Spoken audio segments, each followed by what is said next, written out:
Congress party గెలుపు కోసం పని చేయకపోయినా నిజానికి చరిత్రహీనులుగా మిగిలిపోతారు. కాబట్టి కలిసికట్టుగా అందరం ప్రతి ఒక్కరం కాంగ్రెస్ పార్టీ అభ్యర్థుల గెలుపు కోసం ప్రయత్నిద్దాం. దాని ద్వారా మన రాష్ట్రాన్ని మన బిడ్డల భవిష్యత్తును కాపాడుకున్న వాళ్ళైతాం. ముఖ్యంగా ఈరోజు ఈ మీటింగ్ పెట్టింది కాంగ్రెస్ పార్టీ ఆంధ్ర రాష్ట్రంలో గ్యారంటీలుగా విడుదల చేసే అంశంలో మీ అందరికీ కూడా విషయాలు చెప్పడంతో పాటు అతి త్వరలోనే ఈ విషయాలను గడపకు ప్రతి ఇంటికి ఈ విషయాలను తీసుకెళ్లే అంశమే ఈరోజు ఇక్కడ మెయిన్ అజెండా. కాంగ్రెస్ పార్టీ గ్యారంటీలను ఈరోజు ప్రజల మధ్య పెడుతుంది కాంగ్రెస్ పార్టీ.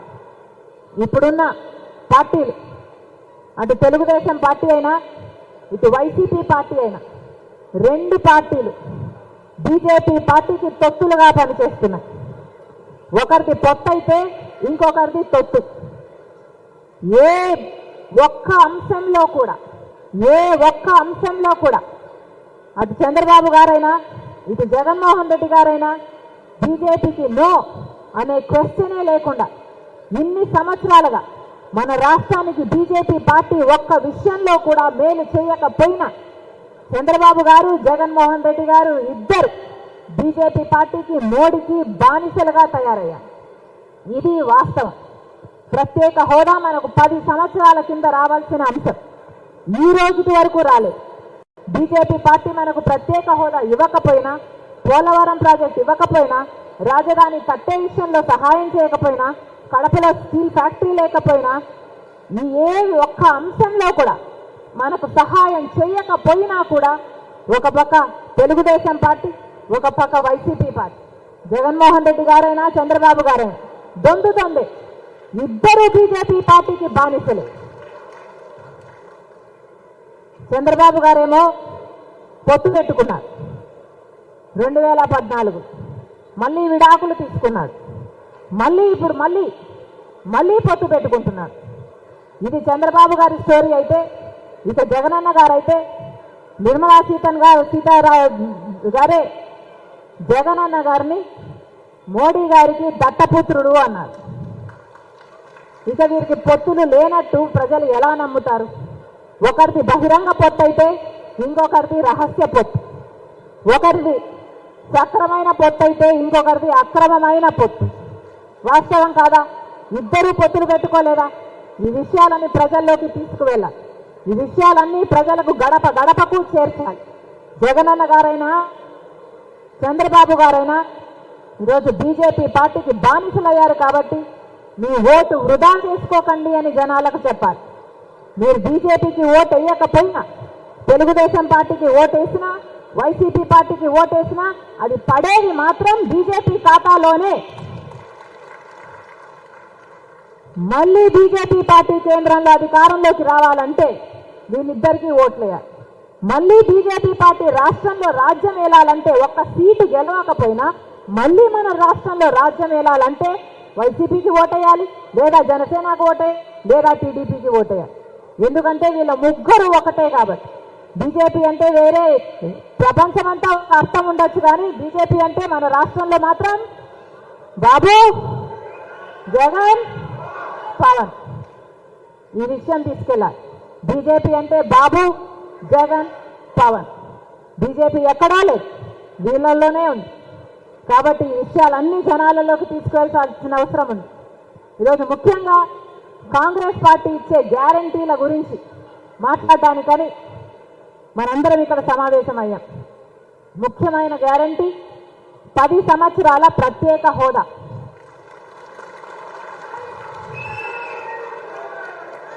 ఏ ఇతర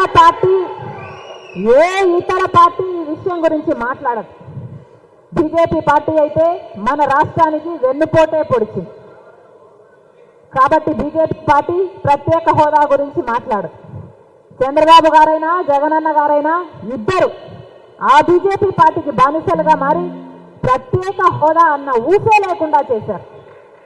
కనీసం ప్రత్యేక హోదా అంటే ఇది అని అసలు అసలు ఊసే లేకుండా చేశారు. 10 సంవత్సరాలు అయిపోయింది. ఆ రోజైతే పొత్తు పెట్టుకుంటున్న రోజు చంద్రబాబు గారు చెప్పిన విషయం 10 సంవత్సరాలు ఇప్పుడు 15 సంవత్సరాలు ప్రత్యేక హోదా కావాలి అన్నారు. కానీ ముఖ్యమంత్రి అయ్యాడు, కేంద్రంలో వాళ్ళతో పొత్తు పెట్టుకున్నాడు కాబట్టి మంత్రి పదవులు తీసుకున్నాడు. ముఖ్యమంత్రి అయిన తర్వాత ప్రత్యేక హోదాను పూర్తిగా మర్చిపోయాడు, ఊసరవాళ్ళలో మారాడు. అసలు ప్రత్యేక హోదా అవసరమే లేదు అని మంత్రులు చెప్పారు. రండి మూకుమ్మడిగా రాజీనామాలు చేద్దామన్నాడు. మూకుమ్మడిగా రాజీనామాలు చేస్తే ప్రత్యేక హోదా ఎందుకు రాదో చూద్దామన్నాడు జగనన్న గారు. ఆ తర్వాత జగనన్న గారిని నమ్మి ఓట్లేస్తే ఒక్కటంటే ఒక్క నిజమైన ఉద్యమమైనా చేశాడు ఆ ప్రత్యేక హోదా కోసం జగనన్న గారు? చేయలేదు. ప్రత్యేక హోదా గురించి ఒక్క నిజమైన ఉద్యమము చేయలేదు. ఈరోజు ఇంతమంది ఎమ్మెల్యేలు ఎంపీలు ఉన్నా కూడా ఒక్కరు కూడా రాజీనామాలు చేయలేదు. 23 మంది ఎంపీలను గెలిపిస్తే ఒక్కరంటే ఒక్కరు కూడా రాజీనామాలు చేయలేదు. వాళ్ళ పదవులు వాళ్ళకు ముఖ్యమైపోయాయి. స్వలాభం కోసం రాష్ట్రాన్ని తాకట్టు పెట్టేశాడు జగనన్న గారు. ఈరోజు ఒక్క కాంగ్రెస్ పార్టీ మాత్రమే ప్రత్యేక హోదాకి కట్టుబడి ఉంది.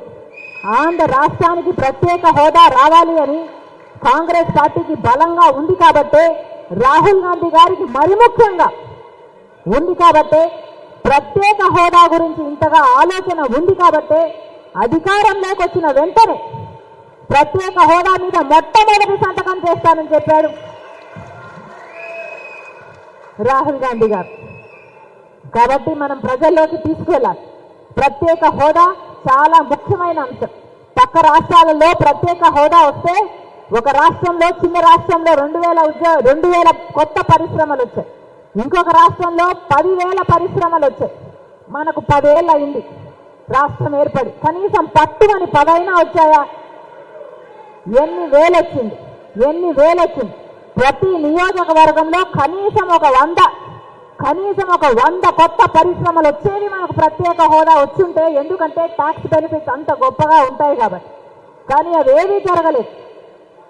ఒక్కటంటే ఒక్క పరిశ్రమ రాకపోగా ఉన్నవి కూడా మూతబడి, బిడ్డలకు ఉద్యోగాలు లేకుండా బిడ్డలంతా ఉద్యోగాల కోసం వలసలు వెళ్లే పరిస్థితి, లేకపోతే 10,000, 12,000 రూపాయలకు ఉద్యోగాలు చేసుకునే పరిస్థితికి వచ్చింది. అంటే కేవలం మనకు ప్రత్యేక హోదా లేదు కాబట్టి మీరందరూ తీసుకెళ్లాల్సిన విషయం, ప్రజల్లోకి గడప గడపకి 10 సంవత్సరాలు, 5 కాదు ముందు చెప్పినట్టు 10 సంవత్సరాల ప్రత్యేక హోదా కాంగ్రెస్ పార్టీ ఇస్తుంది. ఇది మన మొట్టమొదటి గ్యారెంటీ. రెండో గ్యారెంటీ మహిళా మహాలక్ష్మి. ప్రతి పేద ఇంటి మహిళకు ప్రతి నెల దాదాపు 8,500 రూపాయలు, అంటే సంవత్సరానికి 1,00,000 రూపాయలు ఇచ్చే పథకం. ప్రతి మహిళ గర్వంగా తన బిడ్డలకు నేను అన్నం పెట్టుకోగలను, తన ఇంట్లో ఆకలితో ఎవరు మిగిలిపోరు అన్న భరోసా ఇచ్చే పథకం. జగనన్న గారు అమ్మఒడి పథకం కింద ఎలక్షన్లకు వెళ్ళినప్పుడు 5 సంవత్సరాల క్రితం 2 బిడ్డలకు చొప్పున 15,000 ఇస్తానని చెప్పారు. ఎన్నికలు గెలిచాడు, 2 బిడ్డలు పోయారు. ఒక బిడ్డకు మాత్రం మహిళలకంటే సగానికి సగం కట్ చేసి 15,000 ఇస్తున్నారు. కానీ అన్ని ఖర్చులు పెరిగిపోయాయి. ఆ 15,000 ఏ మూలకు సరిపోవటం లేదు. జగనన్న గారు 11 రేషన్ సరుకులు 11 ఇస్తామని చెప్పి ఇస్తున్నదన్నీ 3. మరి ఎలా సరిపోతాయి? ఎలా బతకాలి? ఇస్తున్నదేమో 15,000, కానీ ఖర్చులేమో భయంకరంగా పెరిగిపోయాయి. కరెంటు ఛార్జీలు 7 సార్లు పెంచాడు జగనన్న గారు.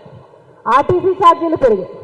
గ్యాస్ ఏది తీసుకున్నా ధరలైతే ఆకాశాన్ని అంటుతున్నాయి.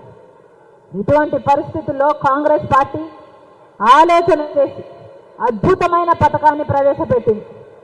ప్రతి నిరుపేద కుటుంబానికి 1,00,000 రూపాయలు ప్రతి సంవత్సరం ఇచ్చే పథకం. అది కూడా ఇంటి మహిళకు.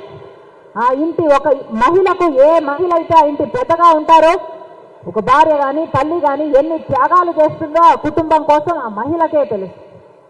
త్యాగాలు చేసినందుకు ఆ మహిళకు ఎవరూ కిరీటాలు పెట్టారు. అయినా త్యాగాలు చేస్తుంది, ఎందుకంటే తన కుటుంబం కాబట్టి. అలాంటి మహిళకు భరోసా కల్పించేందుకే ఆ ఇంటి ఖర్చుల కోసం ప్రతి నెల దాదాపు 8,500 రూపాయలు ఇచ్చే పథకం, 1,00,000 రూపాయలు సంవత్సరానికి ఇచ్చే పథకం మహిళా మహాలక్ష్మి. ఇది రెండో పథకం. మూడో పథకం రైతుల కోసం. రాజశేఖర రెడ్డి గారు ఉన్నప్పుడు రైతులకు రుణమాఫీ చేశారు. ఆ తర్వాత ఎప్పుడైనా అయిందా? కాలేదు. కాబట్టి ఆ రోజు రాజశేఖర రెడ్డి గారు రుణమాఫీ చేయగలిగాడు అంటే కాంగ్రెస్ పార్టీ అధికారంలో ఉంది కాబట్టి చేయగలిగాడు. మళ్ళీ అదే కాంగ్రెస్ పార్టీ మాటిస్తుంది. కాంగ్రెస్ పార్టీ అధికారంలోకి వచ్చినాక రైతుల కోసం రుణమాఫీ 2 లక్షల వరకు రైతుల రుణమాఫీ. ఇది మూడో పథకం. రైతులందరూ అప్పుల పాలు అయిపోయారు కాబట్టి ఆలోచన చేసి పెట్టిన పథకం రైతు రుణమాఫీ 2 లక్షల వరకు. నాలుగో పథకం స్వామినాథన్ కమిషన్ ప్రకారం రైతులకి మద్దతు ధర విషయంలో కాంగ్రెస్ పార్టీ అండగా నిలబడాలి అనుకుంది కాబట్టి ఈరోజు కాంగ్రెస్ పార్టీ స్వామినాథన్ కమిషన్ సిఫార్సులు అంగీకరిస్తూ వాటిని అమలు చేయాలని, దానికో చట్టబద్ధత తేవాలని, రైతులకి ఏ పెట్టుబడి పెడతారో ఆ పెట్టుబడి ఇవ్వడమే కాకుండా పెట్టుబడి మీద 50% ఎక్కువ లాభం వచ్చేటట్టుగా మద్దతు ధర ఉండబోతుంది. పెట్టుబడి రైతుకు వెనక్కి రావడమే కాకుండా 50% లాభంతో వచ్చే కొత్త మద్దతు ధర. ఇది మనం ప్రజల్లోకి తీసుకెళ్ళాలి. ఇది 4వ గ్యారెంటీ. 5వ గ్యారెంటీ రాజశేఖర రెడ్డి గారు ముఖ్యమంత్రిగా ఉండి కాంగ్రెస్ పార్టీ అధికారంలో ఉన్నప్పుడు వచ్చిన పథకం ఉపాధి హామీ పథకం. మళ్ళీ రాజశేఖర రెడ్డి గారు వెళ్ళిపోయారు, కాంగ్రెస్ పార్టీ అధికారంలో లేకుండా పోయింది. ఇప్పుడు ఉపాధి హామీ పరిస్థితి ఏమిటి? జనాలంతా పాపం ఏడుస్తున్నారు, అయ్యో ఆ రోజులే బాగుండేవమ్మా అని. కాబట్టి ప్రవేశపెడుతున్నాం ఉపాధి హామీ పథకం కింద కనీస వేతనం కూలీలకు 400 రూపాయలు ప్రతిరోజు. 400 రూపాయలు ప్రతిరోజు ఇచ్చే పథకం 5వ గ్యారెంటీ. 6వ గ్యారెంటీ రాజశేఖర రెడ్డి గారు ఉన్నప్పుడు ఫీజు రీయింబర్స్మెంట్ ఉండేది.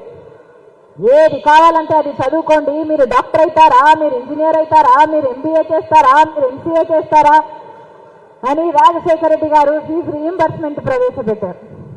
మళ్ళీ బిడ్డలందరూ బేసికర్గా చదువుకోగలగాలి. అందుకే KG నుంచి PG వరకు ఉచితంగానే విద్య ఉండబోతుంది. ప్రతి తల్లిదండ్రులకి ప్రతి బిడ్డకి భరోసా ఇచ్చే పథకం 5వ గ్యారెంటీ KG to PG ఉచిత విద్య.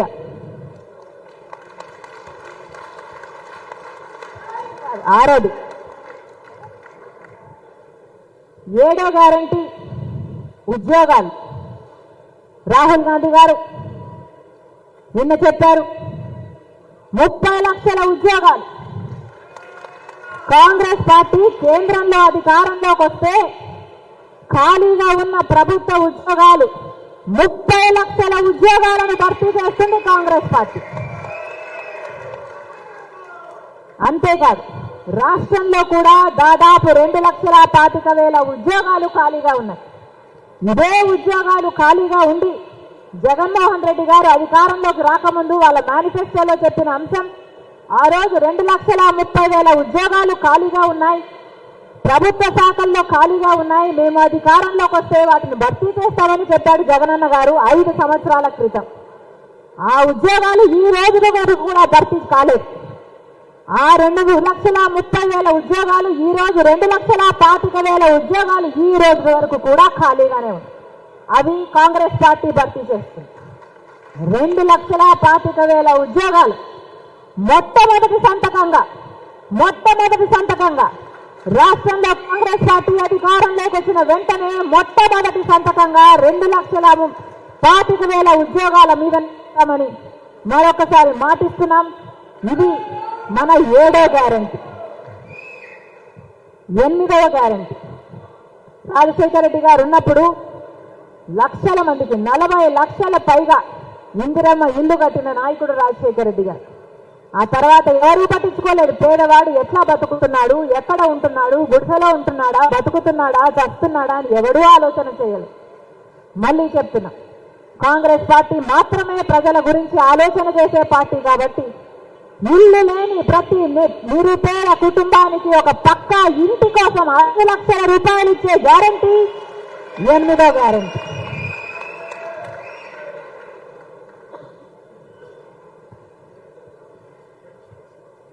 ఆఖరి గ్యారంటీ 9వ గ్యారంటీ పెన్షన్. ఇప్పుడు వృద్ధులకు ఒకరికిస్తే ఒకరికివ్వరు, భార్యకిస్తే భర్తకివ్వరు, భర్తకిస్తే భార్యకివ్వరు. అంటే ఒకరే బతకాలా, ఒకరే తినాలా, ఇంకో తినొద్దా, ఇంకో చచ్చిపోవాలా? ఇద్దరికీ అవసరాలు ఉంటాయి, ఇద్దరు మందులు తెచ్చుకోవాలి, కానీ ఒక్కరికే ఇస్తున్నా. అలా కాకుండా రాజశేఖర రెడ్డి గారు శాచ్యురేషన్ పద్ధతుల్లో ఎలాగైతే అర్హులైన ప్రతి ఒక్కరికి ఇచ్చాడు, కాంగ్రెస్ పార్టీ మాటిస్తుంది. అర్హులైన ప్రతి ఒక్కరికి, భార్యకైనా భర్తకైనా, వృద్ధులందరికీ, వితంతులందరికీ 4,000 రూపాయలు పెన్షన్ ప్రతి నెల. వికలాంగులకు 6,000 రూపాయలు ఇచ్చే గ్యారంటీ 9వ గ్యారంటీ.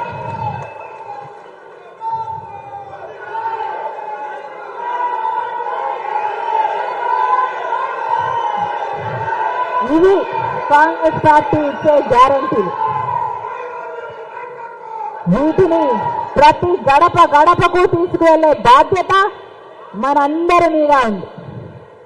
గ్యారంటీలు ఎంత గొప్పగా ఉన్నా ఇవన్నీ గ్యారంటీలన్నీ ప్రజలలోకి తీసుకువెళ్తే కాంగ్రెస్ పార్టీకి మేము ఓటు వేయము అని స్పృహ ఉన్న ఏ ఒక్కడూ చెప్పడు.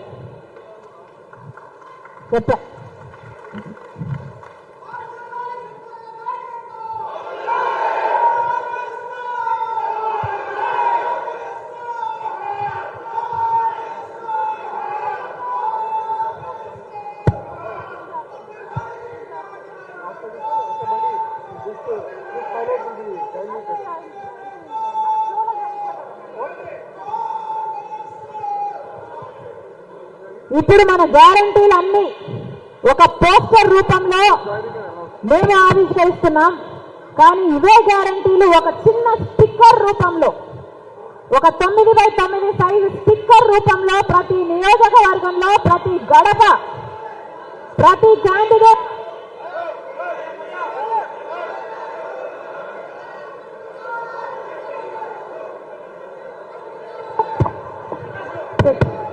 స్టిక్కర్ రూపంలో రాబోతున్నాయి.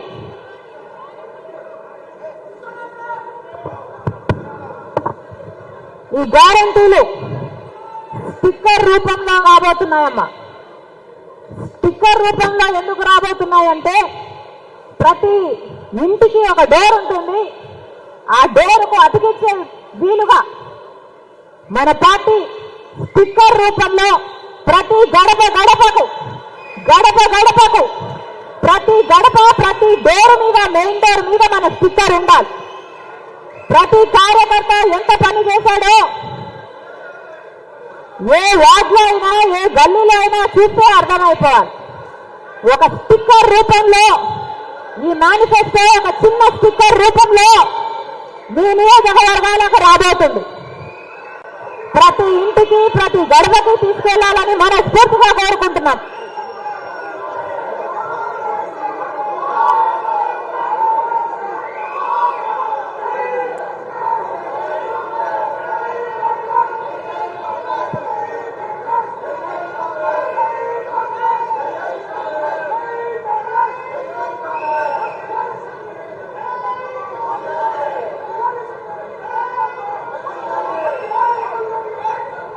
బాగుందా అమ్మా? అన్నా బాగుందా?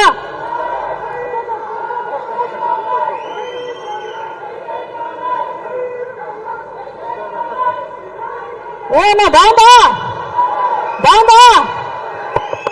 తప్పట్లు కొట్టాలా? అంటే చప్పట్లు కొట్టాలి. బాగుందా? ప్రతి గడపకు తీసుకెళ్దామా? ప్రతి గడపకు తీసుకెళ్దామా? నేను రెడీ, మీరు రెడీయా? నేను రెడీ, మీరు రెడీయా? మీరు రెడీయా?